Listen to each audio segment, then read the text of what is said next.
বন্ধুরা নমস্কার। তোমরা সবাই ভালো আছো? আশা করি তোমরা সবাই ভালো আছো। আজকে আমি তোমাদেরকে সোয়াবিন আলুর তরকারি বানিয়ে দেখাবো। আমি এই তেল গরম করতে দিয়ে দিয়েছি।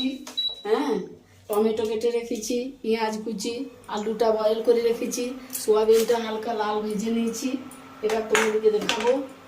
এতে তেল দিয়ে দিয়েছি, হ্যাঁ, জিরে, তেজপাতা, পাঁচফোড়ন। আগে পেঁয়াজগুলো ভেজে নেব। আমার পেঁয়াজগুলো লাল লাল করে ভাজা হয়ে গেছে।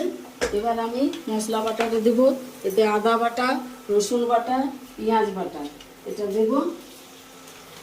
মশলাটা কিছুক্ষণ আমি কষাবো। নুন দিলাম, হলুদ গুঁড়ো দিলাম, ধনে গুঁড়ো, জিরে গুঁড়ো, একটু লঙ্কার গুঁড়ো।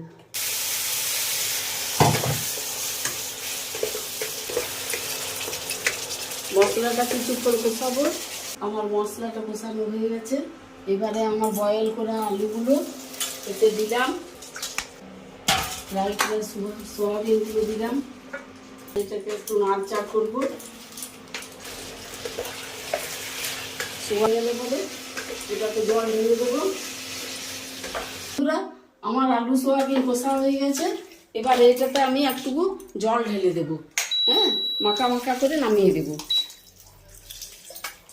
মশলাটাকে আগে না ভাজলে পরে একটু রসুনের গন্ধ উঠে, তো তাই আগেই মশলাটাকে আমি ভেজে নিয়েছি।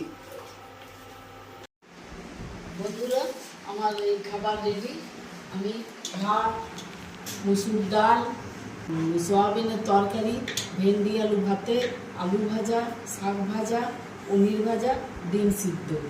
হ্যাঁ, আজ আমি এই খাবারই বানিয়েছি, কারণ আমার কালকে একটু শরীরটা খারাপ ছিল। তাই তোমাদেরকে আমি খাবার বানিয়ে দেখাতে পারিনি। আমি চেষ্টা করব আরও নতুন নতুন খাবার বানিয়ে তোমাদেরকে দেখাবো।